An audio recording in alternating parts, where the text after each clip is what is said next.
You're listening to the Heart Lessons Podcast with me, Sarah Rieke. Real women, real stories, real faith.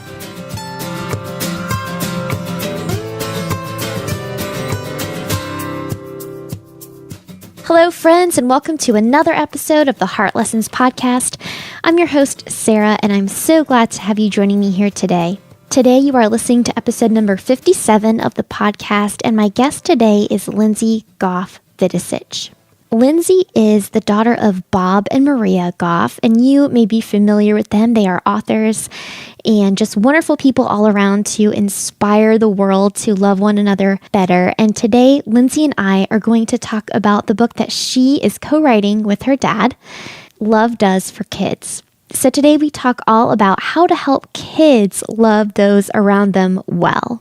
Lindsey has some amazing ideas and some wonderful stories, and I know that you will be inspired to help your children and the kids around you love the world better. I hope you've been enjoying this series that we've been doing for the month of September on living with and loving others well. Just inspired by, that school is starting up again, and with it, a lot of new relationship dynamics.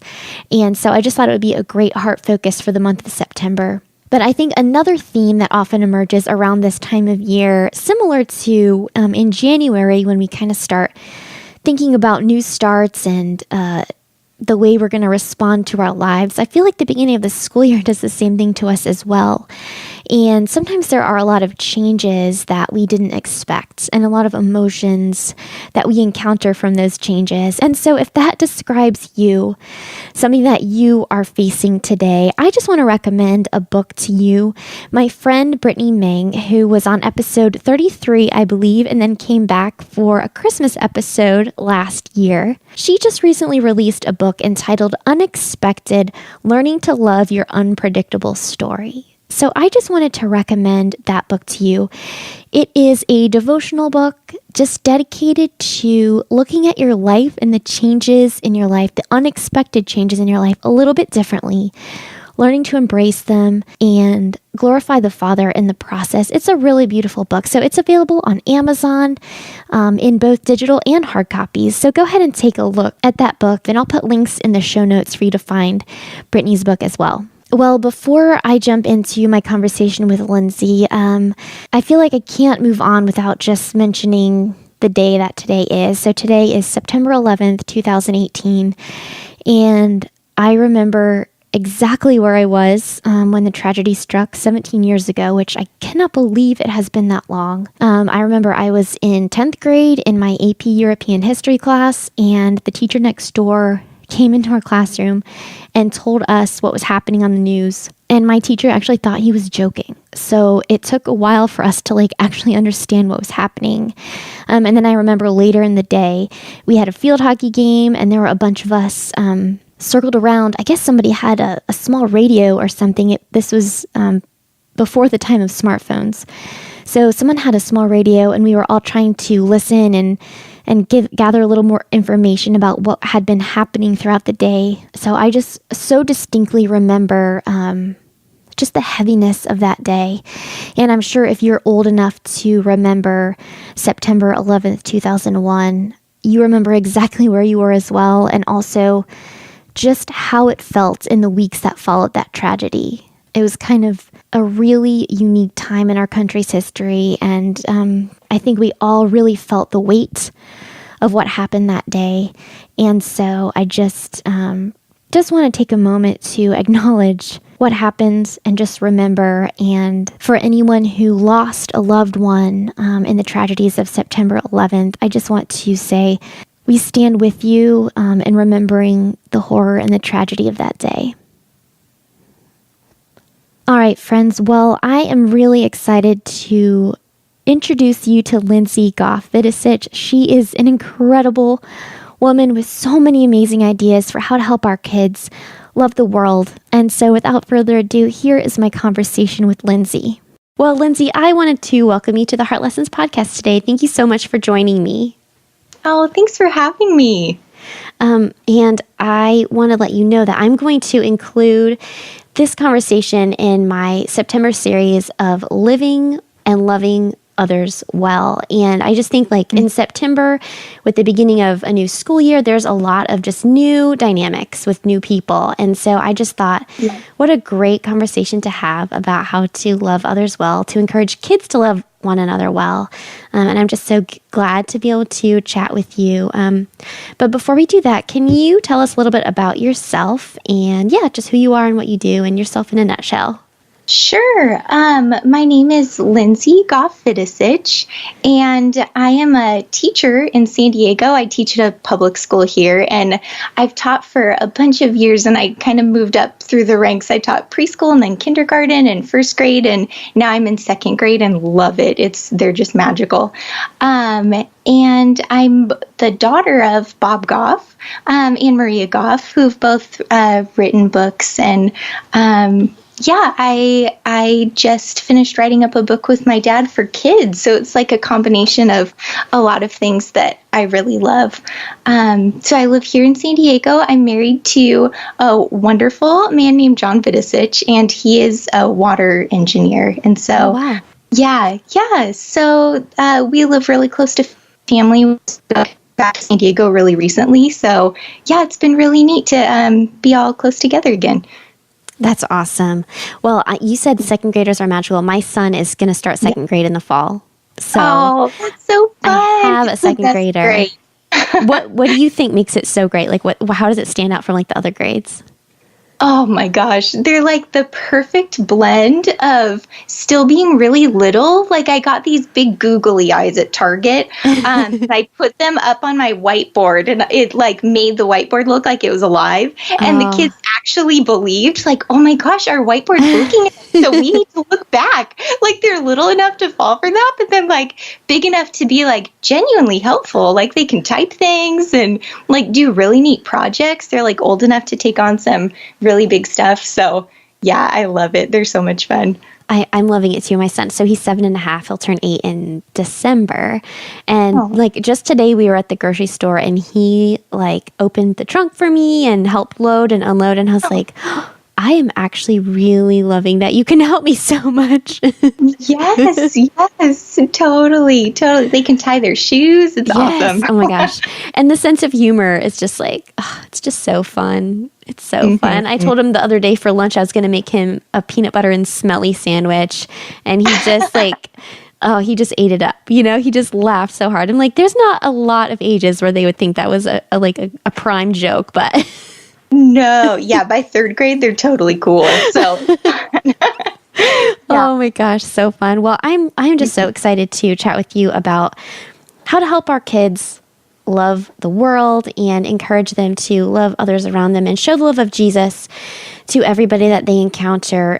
Let's go ahead and start at the beginning. What exactly is the message behind Love Does, and why is it important for kids to show love? That's a really good question. So my dad wrote a book for big kids, for grown-ups, a bunch of years ago, called Love Does, and it was a collection of stories of things that our family had done over the years and ways that we've learned about the power of putting faith into action and loving people well. And so we were so excited to take those ideas and put it into a book for kids, because one thing that we've noticed is that like as you look at the life of Jesus, he's constantly telling stories to people, and he was constantly with people and showing us, like he told us about like this is what God the Father is like, but he didn't just tell us, he also showed us like he's the person who heals and the person who's with the poor and the person who loves their neighbor, like forgives the person that's really, really annoying and hard to love. And so putting all of those things into action, I think it's one of those things where you end up learning the most. Like you set out to love other people, but then end up like, oh, it wasn't actually, or sure, maybe I did something to help other people, but the point was that God wanted to teach me something through that. Yeah. And so I think we all learn best by doing. Like that's how my students learn. That's how I learned as an adult. And so the idea of Love Does, I think it has to do with us putting faith into action so that we can understand more about who God is. That's so good. I love what you said about like Jesus was constantly using stories and just constantly like using the like everyday life to illustrate the principles of eternity. And Right. gosh, that's so incredibly powerful. And especially for kids because like love is abstract. You know, like it's not like a thing exactly. So when you can show it, then that gives them it puts hands and feet on love, really. Right, right. And it's sweet because I feel like kids do have, or like we all do have this like inherent sense of like we really all want to belong and we really all want to feel loved, you know? So having like stories or things that help that to make sense for like, oh, this is how you actually live that out, I think is really impactful for little kids and for grown-ups. Yeah, I would agree. So as you were writing this book and sort of thinking back through your own childhood to try to, teach the next generation how you do love, what were some of the major points that you remember from your growing up years on your journey to learn how to love others well? Oh, there were so many. It's kind of sweet. There were a couple of big themes that emerged, like when sitting down to write.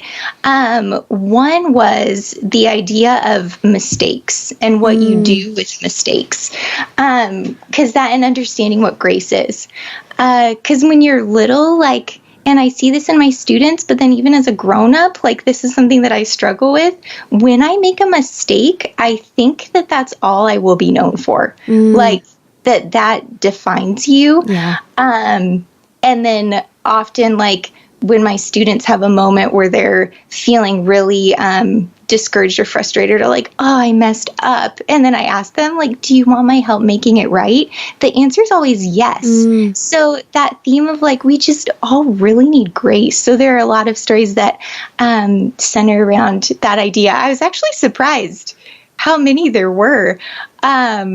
Like one story when I was little and I was like terrified of getting a note from my teacher. They sent home these things. They called them parent communication. So like if you got a PC from your teacher, it was like in my mind, it was like the worst ever. And so my parents had to sit me down and be like, Lindsey, we need you to get a PC. Like they told me, go get a note from your teacher. Oh, that's funny. One day I like did something silly. I like forgot to get a test signed or whatever. And I got a PC and I was devastated. Like I thought, oh my gosh, this is it. I'm ruined. And when I gave it to my parents, my dad wrote over whatever the teacher had written. Lindsey is a great kid in Sharpie in huge black letters. And that was like one of those moments that stuck out to me from childhood. Like, that's what grace is. It's Jesus writing over our lives. Like, you are a great kid. Like, because of what I've done for you, like, that's what I see when I look at you. So, gosh, that brought tears to my eyes. Oh, that's awesome. I mean, yeah, just thinking about like, that's exactly what Jesus did with his blood. He wrote over us, forgiven. Oh, man. Yeah. Sorry. Keep going. I didn't mean to interrupt. No, and it's actually, I did last week and totally messed something up. And I like started my cycle again where I was like, I'm the worst person. And my husband texted me and was like, Lindsey's a great kid. So it's become like a language like to use. And like, man, if we just use that with each other, like imagine like how you could change like another person. Yeah. It's like a code word, like Lindsey's a great kid. Totally. That. Yeah. So that's a big theme in the book. And then the other part that's so fun to think about is how like upside down and backwards this kingdom is. Like that Jesus talked about this thing where he's like making this kingdom and he's saying that like it's the people who have like messed up that I want to be around, and it's the poor who have it all, and like it's loving your neighbor and like the small acts of love and like sacrifice that are going to mean the most. Like that's really backwards. Or even thinking about like forgiving people who have done something that's really hurt you. So that came up a lot of times too when we were writing, is like, how do you describe this kingdom? And like Jesus had to use multiple stories to do it too, right? Like the kingdom is like a field. The kingdom is like a person who's searching for a coin. The kingdom's a lot like this. And so it was really fun to like think through what are things like the kingdom of God is like a parade where everybody's in and nobody's watching and you can come as you are. Like those kinds of stories. So it's really fun to think about. Or it was like really meaningful for me in my own faith. Like, oh yeah, like if we can explain faith to an 8-year-old using stories, then like this is truth. Yeah, this is it. That's awesome. How were your parents intentional about teaching you guys the value of loving others? I'm sure up and down that you guys did see your parents doing just that. So what were some ways that you remember them teaching you guys? Oh man, do you know what I love that our parents really did a lot with us is that they really liked us as people. Like we grew up with, you know how like there's that thing where you go to people's houses and then there's the kids table and the parents table? Yeah. Like we grew up with a dad who would come sit at the kids table because he'd be like, I like you guys. Like, why would I want to sit away from you? Yeah. So they would look at, you know, what are the things that you guys are really into, like building go-karts, and like, let's take that and let's use that as a way to love other people.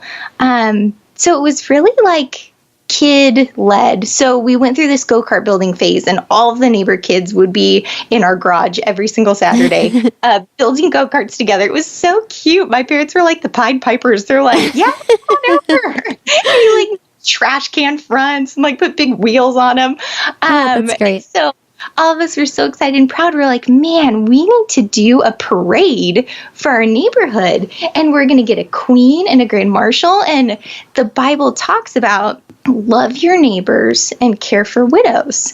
And a lot of times, like, you read those things, and at least in my mind, it just feels like words on paper that feel kind of serious. But what if you do like the whimsical version of that? Like, caring for a widow on our street in her distress means we're going to throw a parade and we're going to crown her queen. And for the rest of her life, people will greet her in the grocery store. It's like Queen Carol. Oh, that's awesome. Yeah, it's just beautiful. So I think that's one thing that my parents did really well is that they let us lead. Like, they didn't say, like, kids, you all need to build go-karts now. Like, very much like... You would never have done it if they had told you to do it anyway.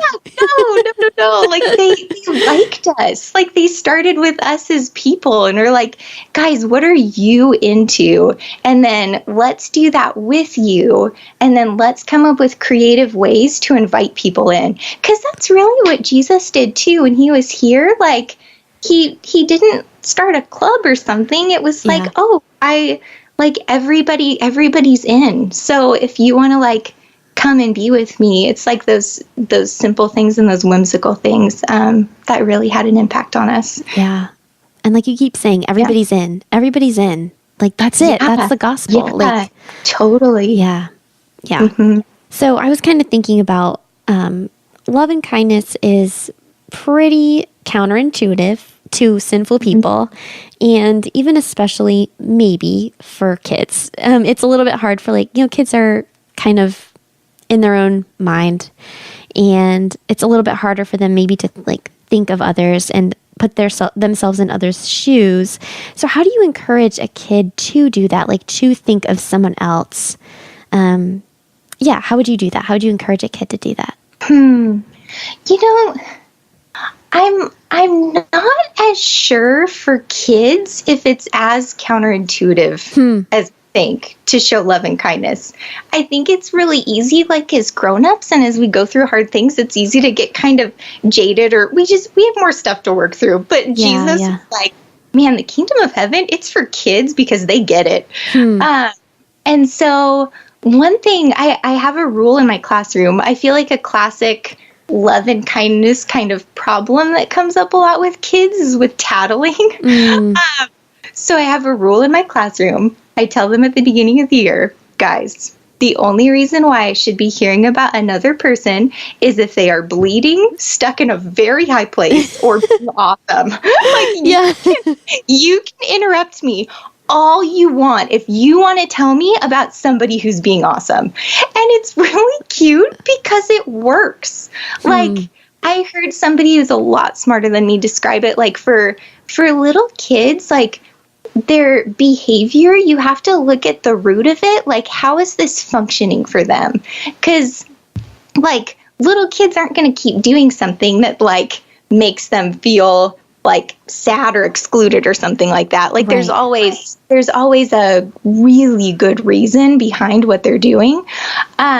So one thing that I've noticed, with tattling, it's a desire to be seen and heard and feel important, right? That's at the heart of it.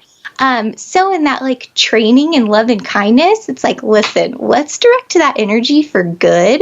And one really good thing, if you're really needing to report to me about something, and you want to feel heard, a rule in our community is going to be that we're going to celebrate each other. So if you want to interrupt my lesson to tell me that so-and-so just had awesome handwriting, do it. That's great. Please.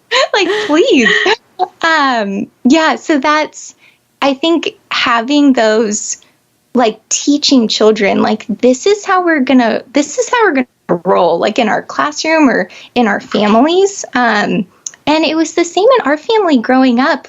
We had a rule that anytime, one of us stood up for one another, we'd have a party. That was, the best thing that you could do in our house. And it was, talked about. And we wrote about this in the book, too, when hard things happened, when I was in high school, I had a friend who passed away, and it was my first experience with losing someone.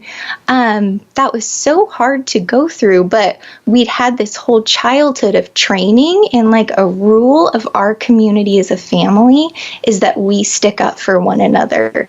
And so we were sitting at the dinner table, and my dad told my brothers, sons, your job right now while Lindsey's sad is to be looking out for her. And if she starts crying, you cause a distraction. Do whatever you have to do to draw the attention off of her. Or if she's feeling sad, then you give hugs and support and all of those really great things. But that was established really, really early on and talked about really openly, hey, this is how we're going to be as a family.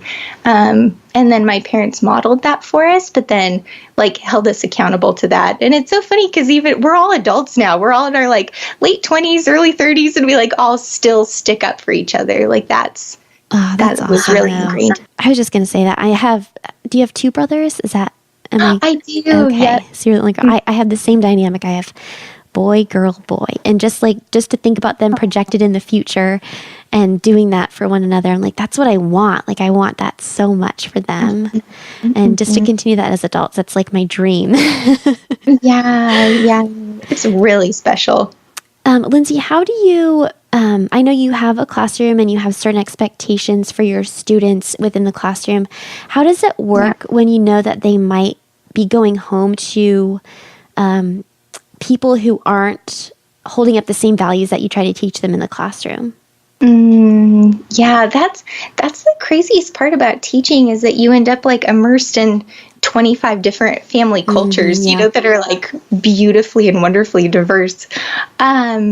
It's really interesting. And the thing that I love the most about Jesus is that the things that he taught and he talked about are things that every single person can agree upon, no matter who you are, what your background is. Loving the poor, everyone would agree that's a really good thing. Or for people to have food and sharing what you have. Right. That's good. Yes. We all agree. That's really good. Yes. Forgiving people when they've done something that's not nice.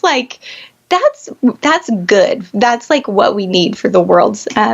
So the answer is kind of twofold. One is that these values that I teach in the classroom, I'm in a public school, but still teaching that idea of we forgive others, we show grace to others. That transcends any background, right? Because Jesus is Like he's the person, he holds us all together. So that's one part of it, is that even if families operate differently at home, like they've all agreed that like, oh yeah, this is really cool that my child's learning to like tattle about good things. But then on the flip side, one thing that I've really loved is that, man, kids rise to the occasion. Like, when you set the bar high and they feel like I have an authentic role in this community, in our classroom, they really rise to that. And so I do a project with my students every single year, and it's called the Marketplace Project, and our school does project-based learning. So the idea is that instead of teaching all the subjects separately, you're teaching a bunch of separate things while you're working towards one big authentic project. Okay. So we do this Marketplace Project, and part of California's standards are learning about how countries work together and about personal economics and learning about counting money. And so instead of learning about those in separate lessons, we work together as a class to buy a cow to give away. Okay. And what my students do is they come up with their own business plan. We learn about how businesses are run, how you have to have a product. They apply for a real business loan from our school. And then we work to create our projects and sell them. Like, we sell these products in an actual marketplace for real money, like that we host at school. And then at the end of the project, the kids pay back their loans, and then they use whatever's left over to buy a cow through this really great organization that gives away livestock to families so that they can have economic independence, like in the developing world. And it's a big project. Like, the kids they're conducting their own interviews. They're sending emails to our principal, like arranging a time to meet to discuss their loan. Like, that's awesome. They're signing a loan application. What else do they work on? Oh, they're in charge of like doing all of the change, and they created the little commercials that we sent out to all of the other teachers so that they could like advertise their product. Oh my gosh, that's so cool. Yeah. It's so fun. And so I noticed the really beautiful thing is that families hear about, oh my gosh, you guys are going to buy a cow to give away to a family like in a country in Africa, and they get so excited. Like, everybody joins in. It's like the parade, like that idea that when you see something that's really good and really hopeful, people really want to be a part of it. So I've noticed that like if you're doing things that are like hopeful and joyful and whimsical, and just like Jesus said, everybody's in and you can come along and like see what's happening. People really want to do that. So like kids and parents and the kids talk about it all year. And it's so cute because the little kids who are coming up to second grade are like, I already know what I want to do for my business. Oh, that's awesome. Yeah, it's so fun. So yeah, that's a long way of saying that when you choose hope and choose to do things that are pretty unlikely, but are things that invite people in, like even with really diverse family cultures, everybody wants to be part of things like that. And I'm sure it helps too that you are so passionate about it and like setting the example too. I mean, that's got to be huge. If you were indifferent to it, they would probably not be as excited. Yeah, it's so cute. Like the kids were picking out this last year when we were picking out like, okay, like what country do we want our cow to go to? There was like an eruption of applause in the class. Like the kids were so excited. We get to give it away. Oh, that's awesome. So that's fun. Yeah. Oh, I love that. Well, here's a little sort of a practical question that I would like to just ask on behalf of the students who are starting their new school year. How do we teach kids and encourage them to demonstrate love even if they're facing a bully at school or maybe a teacher that they don't feel comfortable around? How can we still encourage them to show love and be loving even if they don't feel that from the other person? Yeah, that's a really good question, and a really legitimate problem that a lot of kids face at school. Yeah. One thing that I've noticed, that a lot of times we confuse loving people for uh, ignoring things that are problems, if that makes sense. Thinking oh, the most loving thing is just to ignore this and take it. Like somebody's being mean to me, so I'm just gonna hold it all in and not tell anybody. You know what I mean? Mm-hmm. But that idea, the model of what Jesus talked about, going directly to a person, the basics of first you go directly to a person, but then if that doesn't work, then getting help, asking people, can you come help me? Finding another teacher, asking your parents to help you.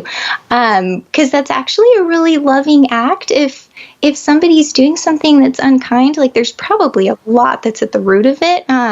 But then not believing that that's who the person is, right? Right. This is not who you are. So the most loving thing that I can do is confront that in love, and then getting help when needed. So it's totally appropriate and totally loving, if you've tried solving a problem by yourself, to go and get help. Yeah. So, and then what would that look like? Just for maybe if a kid is tuning in and they're like, I do have this problem. Who do I go to? What do I say to them? Yes. Yeah. So what I always tell my students is you try on your own. Because if somebody does something mean and you immediately go to the teacher, that's a little in the tattling category. If somebody does something that's unkind and you say, I need you to stop, I don't like that, you use your words, and it doesn't help, then it's not tattling, that's reporting, to go and get help. So going to your teacher, going to your parents, going to whatever adult is closest by, and saying, I have this problem, I need you to help, that's always a great way to go. What about if there is a student who feels like their teacher doesn't like them and they feel like they're not feeling loved in their classroom? How can they approach that? Oh, that's a good question. That breaks my heart that would even be a question. Yeah. I think it's the same thing. It's the same thing where you can try on your own, and that can be really scary and overwhelming. But then it's always okay to say, "Hey, Mom, Dad, can you help me? Can we meet with my teacher and talk about this?" It's always, those conversations are hard, but as parents, to go with your kids through those will be skills that they have their whole entire life. And that doesn't necessarily mean the parent meeting by themselves with the teacher. It having your child there to learn how to advocate for themselves is a really cool thing. Yeah. And just for parents, like you were saying, your parents encourage you with your siblings. Parents should always be for their kids too. It's about being on their side and trying to help their heart too. So, yes. Yeah. Okay. Well, how about this question? This is more from a mom perspective, but how would you encourage showing love to strangers while also balancing the idea of stranger danger and all of that sort of thing? Certainly we do want to show Christ's love to anybody that we come in contact with, but truthfully, not everyone is safe. So how do we balance that? Yeah, that's a really important point, because safety is always first, right? Keeping your children safe is really important. One thing that my parents did really well that I appreciated is that they acted like our Secret Service agents pretty much at all times. Yeah. So we did this project when I was 12 and my brothers were 10 and 8. And it was right after September 11th happened. And we learned about it from our parents because we didn't have a TV in our house. And my dad told us, hey guys, this really scary thing has happened. if you could talk with a world leader right now, what would you want to ask them? Like, what would be your question for someone who's leading the world? And it was so cool because each of us kids had a different idea. Like, I wanted to go to their house. Like, oh, let's be friends. Like, I want to go visit. And my brother is like, well, I would want to do an interview so that we could share a message of hope with other kids. So could we go ask people who are leading the world right now, what is your hope in? What gives you hope?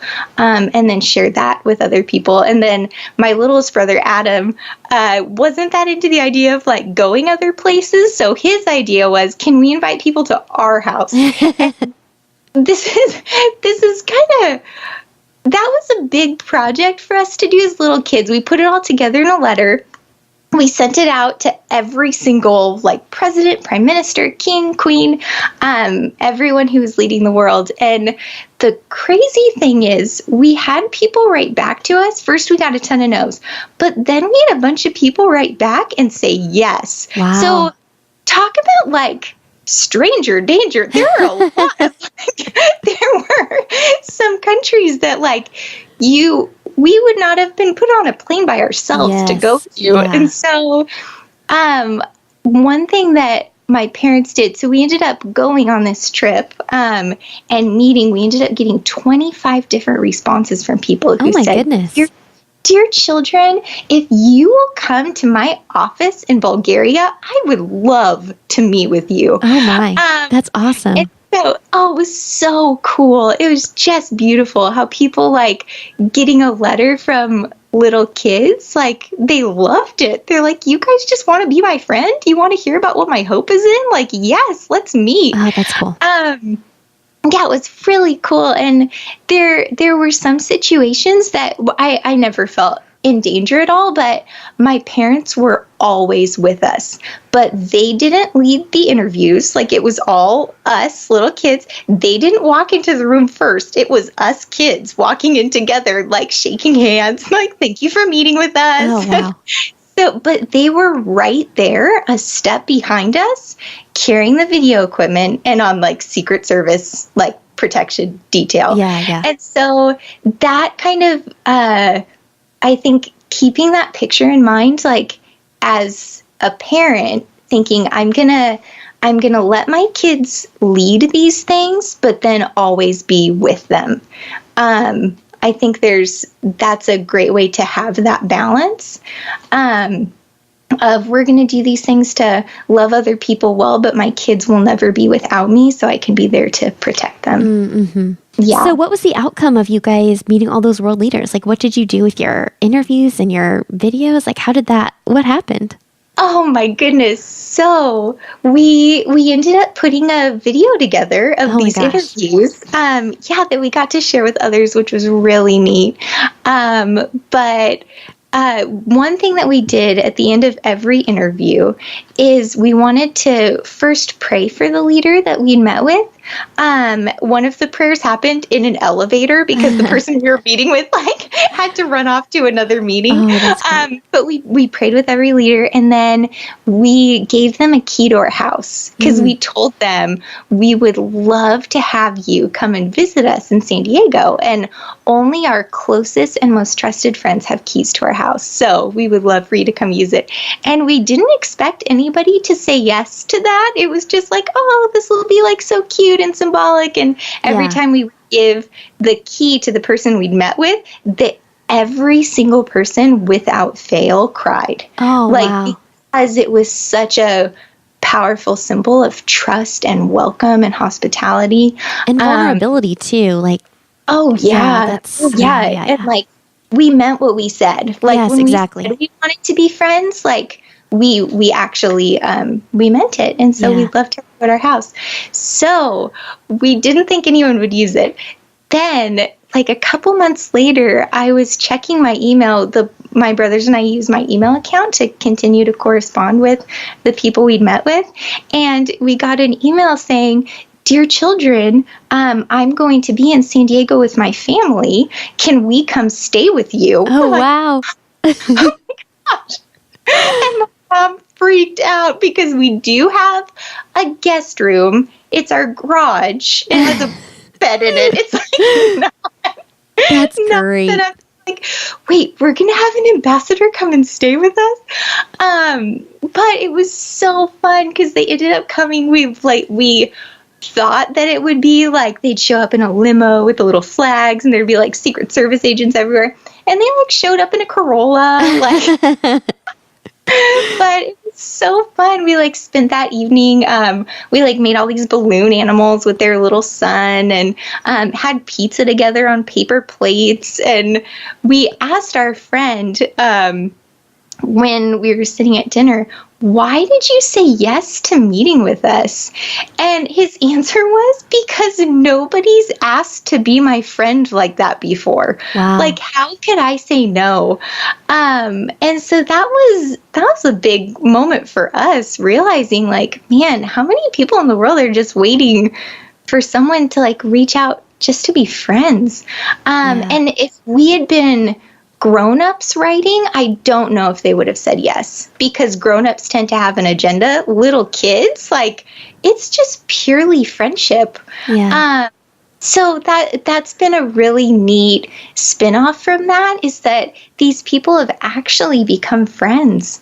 And those friendships continue today. Like we met with the vice president of Bulgaria on this trip, or on the first trip, and it was our very first interview with an interpreter, and we're little kids. Oh my we didn't goodness. know what to do. We're like, what do you do when there's an interpreter? That's amazing.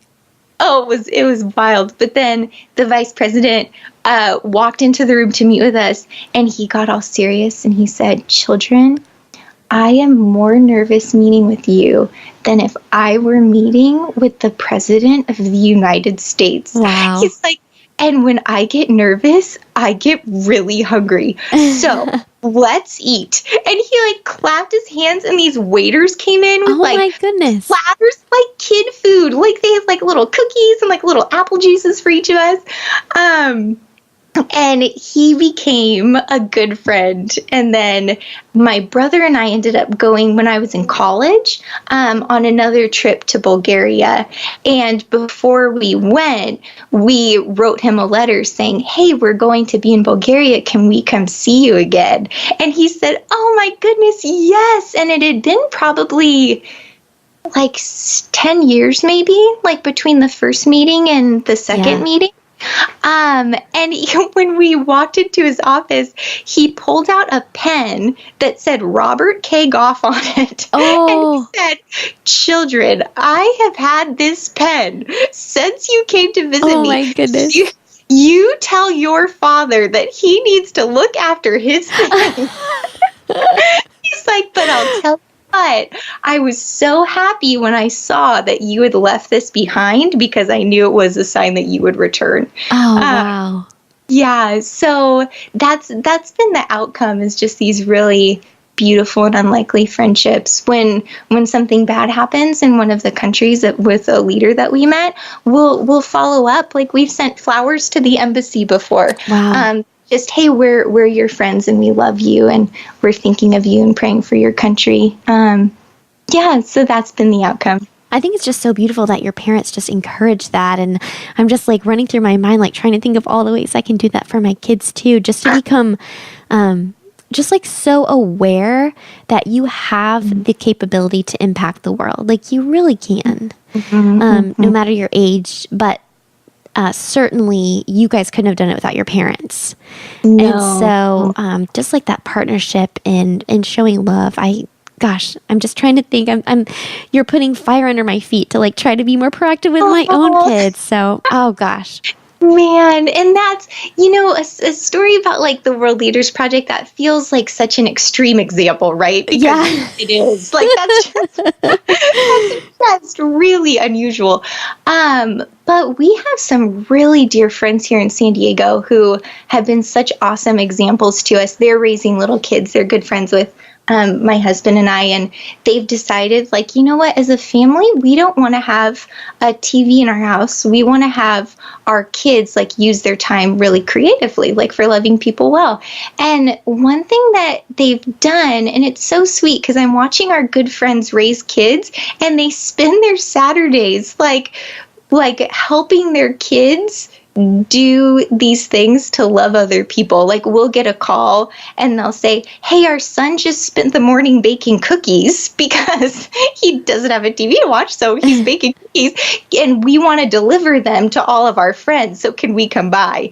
And so little things like that, like I'm seeing now as an adult looking back at my childhood experiences, like, man, my parents, like, they gave up a lot to really be with us. You know what I mean? Yeah. We're like, and then seeing these really inspiring examples, like we have some other really good family friends, and they have a little daughter who said, you know what, I really want to raise money for kids in Uganda, and I'm going to do it by having a soccer party, and I'm going to like charge everyone $1 to come to our soccer party, and we're going to feed everybody chicken nuggets and macaroni and cheese, and all the money that we make, we're going to give to Uganda. Oh, and that's so awesome. this like sweet family went to Costco and got a bunch of chicken nuggets and macaroni and cheese, and their little daughter, I think it's been going for maybe 6 years now. Like they've had this soccer party, and I think it grew to like it's a soccer party and a race, so you get to go run in a race while you're there. And then people give $1 to be a part of it, and all of that money ends up going to Uganda. And so it's so beautiful watching like these things that are kid-led, that are based on your kids' interests, and then seeing how kids like really rise to the occasion when they know that they're doing something that is a real impact in the world. Yeah. Oh my goodness. That's just the best. I mean, what more could you want as a parent than for your kid to just impact the world for Jesus and in such a positive way? Oh my goodness. Yeah, totally. Well, this is, I would like to know, Lindsey, what was it like writing a book with your dad? Oh, it was so fun. So my dad's always been the kind of dad who looks at the things that we're into and then wants to do that with us. So he recently learned how to skydive because my brother Adam knows how to skydive. And so they like go skydiving together now. And my brother Richard was really into like graphic design and making videos. And so my dad's like, sweet, let's like go make camp videos for a Young Life camp together. And then with me, he's like, okay, you really love kids. Like, let's do a kids book together. Oh, that's awesome. And so it was really fun. Like, I would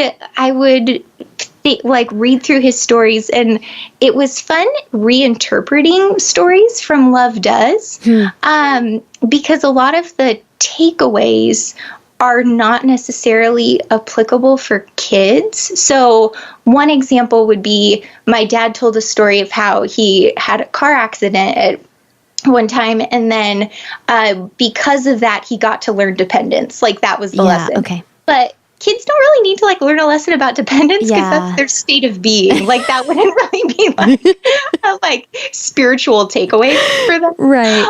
Right. They're like, you have to depend for your mom to get you your lunch. Like, oh, I do that anyway. Right. Exactly. Like he talked about how like, yeah, I needed like Sweet Maria to give me rides everywhere. I'm like, well, that's just how kids roll. Like, right. Unless they have a go-kart.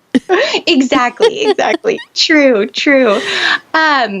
But the way the story went is that Dad got in this car accident. The person who hit him felt so bad. He was fine, but she felt so bad. She kept calling him to apologize for weeks after the car accident happened. And he kept saying, I forgive you.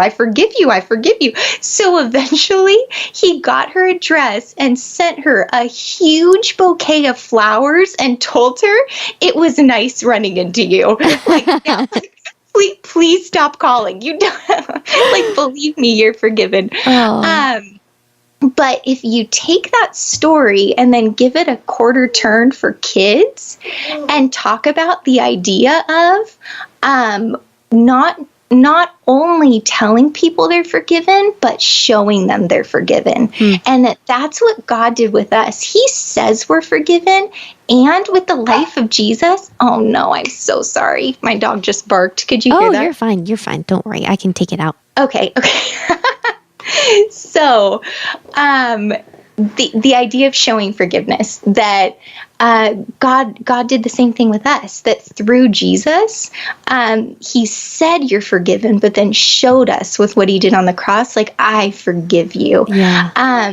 So that's the new takeaway. Like in the kids version, is like, hey, here's the same story of this thing that happened that was really really profound and like learning a really important lesson, and not just about wearing seatbelts. That's important too, but then also the value of showing people that they're forgiven too. So that's what it was like to write this book with Dad, is thinking creatively about, how do we twist this for kids? How do we make this something that kids will understand?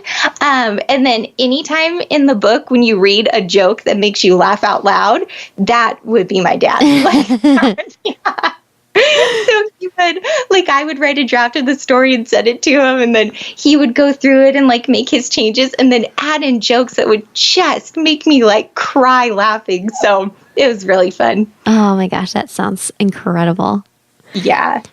Basically, with everything you're saying, what I've just decided is I'm going to send all my kids to be raised by your parents. It's just what I'm going to do at the end of this podcast. Okay, well, Lindsey, as we kind of wrap up the podcast, I have 2 questions that I ask every guest who comes on. And so I would just love to know, as you're walking out the story that God has written for you, what's a heart lesson he's been reminding you of lately?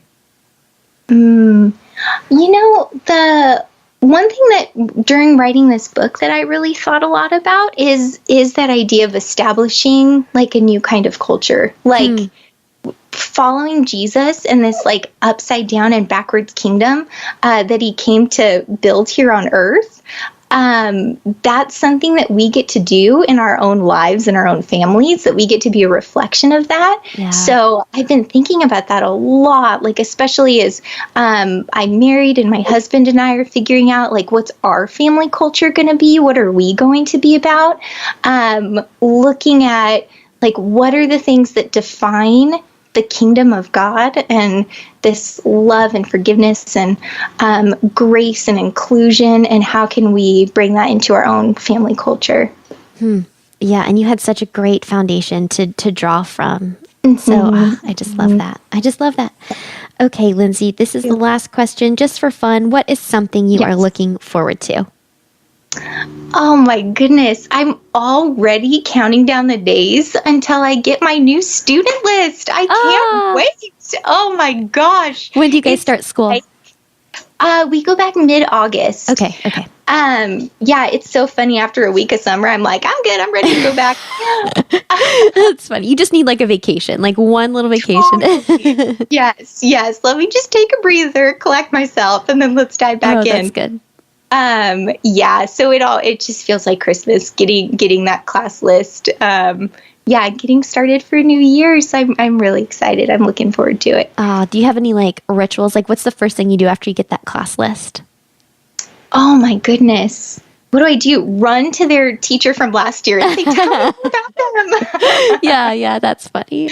Yeah. I'm sure. Yeah. Do you get it soon? When do you get it? How far or how soon before school starts do you get it? They make us wait till mid-August. It's torture. But yeah, I'm excited for it though.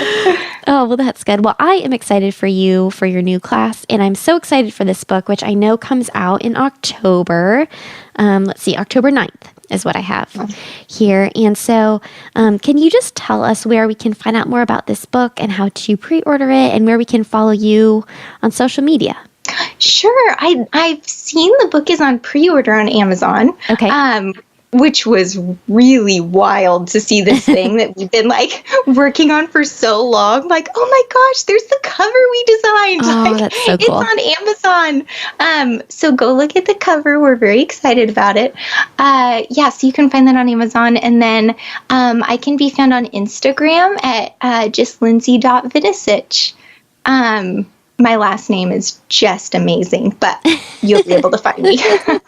Well, I'll put a link in the show notes so everybody can find you very easily and follow along. So, well, Lindsey, this has been such a fun conversation. I am so thankful I got to have the opportunity to talk to you, and I'm so glad to be able to include this with our just living with and loving others well sort of theme in September. So just thank you for taking the time out to talk with me today. Awesome. Thanks so much for having me. I have to say, I was sufficiently inspired by Lindsey's stories and all the ways her parents were so incredibly intentional about helping their kids love the world. Quite honestly, I think what was the most inspirational to me is the fact that all of it is so counterintuitive to what I tend to want to do. It's just part of my personality to love like rules and lists and boxes and keeping everything like neat and tidy in categories. And so just kind of embracing and following what my kids would want to do and their ideas for how to love others well, that feels really scary to me. And so to just think about the impact they could have on the world if I chose to kind of follow their lead and follow their hearts, that is a really big challenge for me, an inspirational challenge for sure. And so I'm just really excited to see what the Lord's going to do in my own family and my own heart because of what Lindsey shared today. Pretty revolutionary for me. I wanted to reiterate something that Lindsey kept saying many times throughout our conversation, that with Jesus, we are all in. Everybody is all in. And I think what she means by that is that scripture is very clear that Jesus came to die for the whole world. John 3:16 says, "For God so loved the world that he gave his only begotten Son, that whoever believes in him will not die but have everlasting life." And so in Christ, he died for all. There are no exceptions.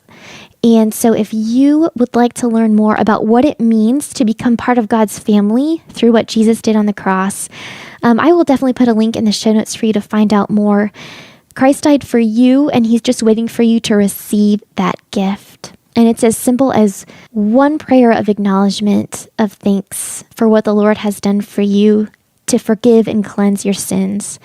Also in the show notes, I will put links for how to connect with Lindsey. Don't forget that you can pre-order Love Does for Kids, releasing on October 9th. And I know it might be kind of early to think about Christmas, but what a great Christmas gift for kids. Just some stories about how they can love the world better. I'm very excited about next week's interview. I will be sharing with you my conversation with Kristen Clark and Bethany Baird, the girls of the ministry Girl Defined, and we are going to talk about boys. We are going to talk about how to have healthy relationships with guys. And so it's going to be a really great episode for any young woman in your life. I love talking to those girls. It was so fun, and I can't wait to share that conversation with you. And I will even be giving away their newest book. So stay tuned for that. All right, friends. Well, I hope that you loved this episode as much as I did. Again, just so sufficiently inspired to think about how my kids can impact the world by following their lead. That's definitely something I'll be pondering for the next few weeks. And as always, I hope you found this episode to be inspiring and encouraging to help you walk well in the story that God has written especially for you. Bye, guys.